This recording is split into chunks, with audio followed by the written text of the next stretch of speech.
Hello and welcome to Serious About Rugby League. I'm Joe Needley and I'm here to bring you another edition of Team of the Week. Rounding up all the action in August was the Betfred Super League. It bounced back after a week off due to the Challenge Cup and it returned with an almighty bang as well. This time we managed to get all 5 games played. Of course, Catalan Dragons unable to play, so there was a rearrangement there. But nevertheless, what we got certainly delivered as we had plenty of tries, plenty of action and of course, plenty of efforts from the players in question. Anyway, enough of the pleasantries, let's get to the team. First of all, we'll start with the coach. There was a couple of contenders here. Leeds runners as Richard Agar. He had a good week, guiding Leeds to an emphatic win over Salford. As did Steve Price. I mean, his side managed to secure their second blanking of the season against Wakefield Trinity. That adds to what they did to St Helens back in February. But the man I've gone for is Hull FC interim coach Andy Last. Now, Hull FC faced a lot of scrutiny heading into this game. I mean, they started with a whimper when they were defeated by Salford 3 weeks ago, 54 points to 18 back at the start of August. And then that followed by their own internal outbreak of the coronavirus, which forced them into isolation for over 2 weeks. They just came back into training just last week on the Tuesday, and after only a handful of training sessions, they produced quite a special performance under Last. And therefore, even though not many tipped them to get the win, they certainly delivered with a 31-12 win over the Huddersfield Giants, with Last leading the way. A fantastic performance and a fantastic effort from him and the team, hence why he's named.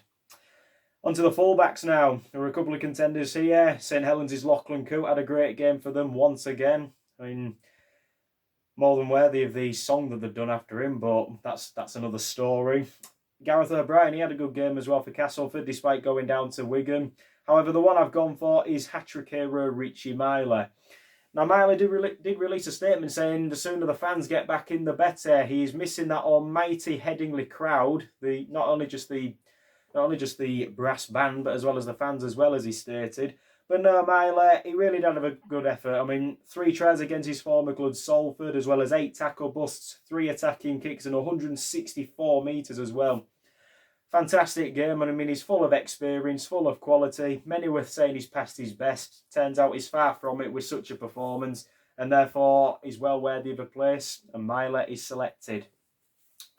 Joining him on the wing is teammate Ash Hanley. Ash Hanley was another hat-trick hero for Leeds in their win over Salford, as well as managing over 240 metres with ball in hand. Okay, he had a full-length effort to thank for that, but nevertheless, you can only play what's in front of you. Because I'll acknowledge as well, Salford, just like Richard Agar acknowledged as well, Salford, they've just come out of isolation as well. Maybe they were somewhat unfit, but Leeds, Hanley, along with Myler, they really did produce some special stuff there. That's why he's been named. And joining him is, even though he didn't manage a hat-trick of tries quite, is 2-try hero Jack Welsby for St Helens. Welsby filling in for Tommy Makinson, who picked up a rather controversial suspension after what he did to Liam Watts, but that's another story as well. Welsby managed 7 tackle busts as well as 166 metres from 24 carries. A remarkable effort from the youngster. He was heavily involved throughout. You could see he wanted to get involved in the game and, well, more than worthy to be included.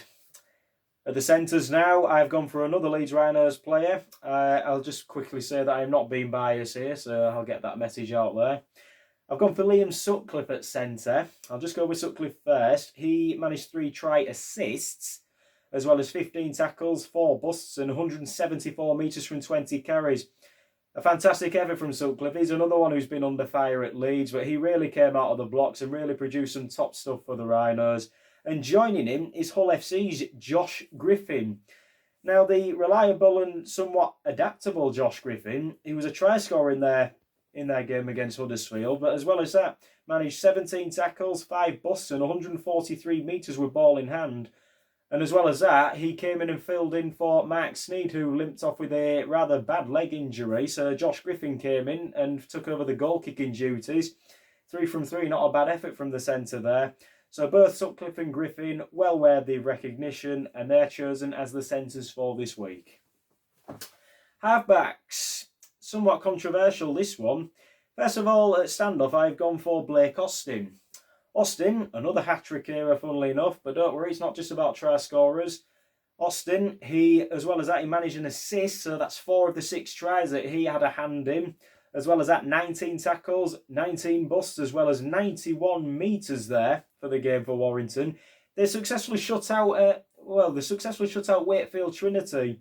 The second time that's happened this season, not only to Wakefield, but also for Warrington, as they shut out St Helens back in February. They've done so again with another outstanding effort in defence. So Warrington, even though many people are writing them off saying, oh, it'll never be your year, you never know. Joining him at scrum half, even though this one actually started the game at standoff. He swapped to scrum half midway through the game. I've gone for Hull FC's Albert Kelly. Now, Kelly, he managed to try and assist 17 tackles, 10 tackle busts, believe it or not, as well as 4 attacking kicks and 146 metres for Hull FC against Huddersfield. He was named as the official Sky Sports Man of the Match after the game, so he's more than worthy of a place in the team. Some might argue because he started the game at stand-up, but if you see midway through the game, he looks as though he swapped to scrum half. I mean, he rotated there with Carlos Tumavabe and Danny Houghton midway through the game. But Albert Kelly, him and Austin, they were by far the standout halfbacks over the weekend, and hence why they've both been named in those positions. Prop forwards.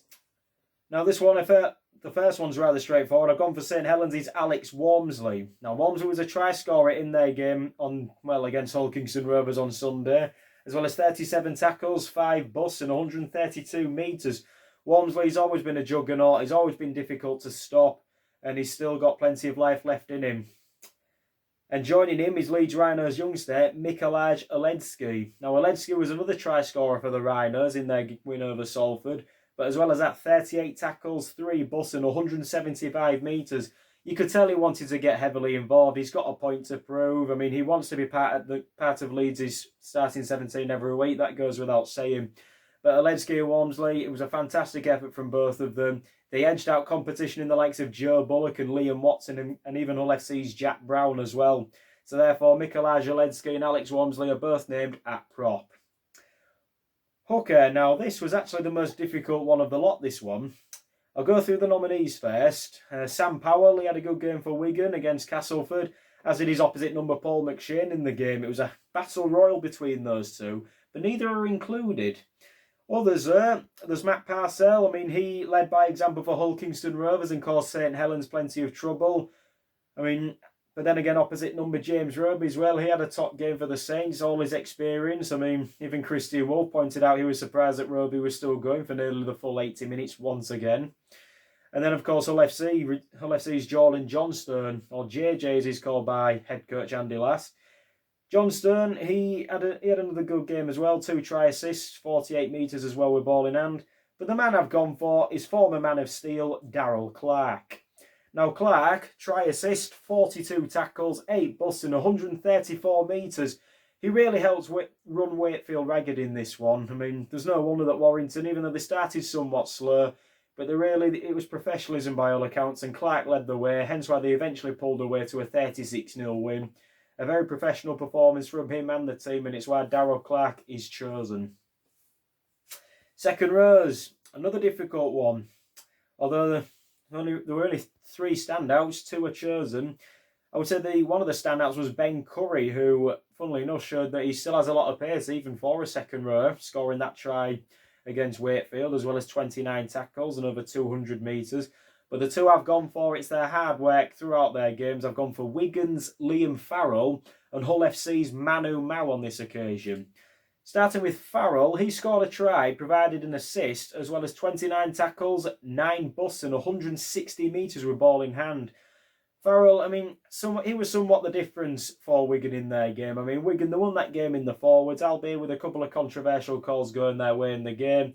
But nevertheless, Wigan, they really did battle home to another win. 30 points to 22 over Castleford Tigers, and they've got Farrell, one of their most consistent players, to thank for it. Joining him was the flamboyant Manu Mao. Now Mao, with 20 tackles to his name in the game, he was solid in defence, but let's take nothing away from his attack. 3 busts as well as 160 metres with ball in hand. It's a shame that he couldn't go the full length of the field. I mean, it really would have been a nice 32nd birthday present for the Tongan. But nevertheless, the man that everybody grows to fear, is chosen alongside Liam Farrell. Outstanding performances from both of them, and no doubt more to follow later this season. Now, loose forwards. This was a rather straightforward choice, this one. He's been ever present ever since the resumption of Super League. I've gone for Wigan's Ethan Havard. Havard made a staggering 52 tackles for Wigan against Castleford, as well as 146 metres from 25 carries. Not bad for a youngster, but then again, it's still a testament to how outstanding Wigan's academy setup really is, how well they can breathe through the youngsters, and Havard is their latest and hottest prospect. Hence why he was selected in another vital win for Wigan that keeps them top of the Betfred Super League. And I'm afraid that's it this week for Team of the Week for Serious About Rugby League. So remember, that is our name, Serious About Rugby League. Feel free to subscribe to us. We're on Facebook, Twitter, YouTube and Instagram. Once again, thank you for watching and thank you for listening. I hope you agree with the Team of the Week. Leave what you think in the comment section. I'm Joe Needley. Thank you once again and see you soon.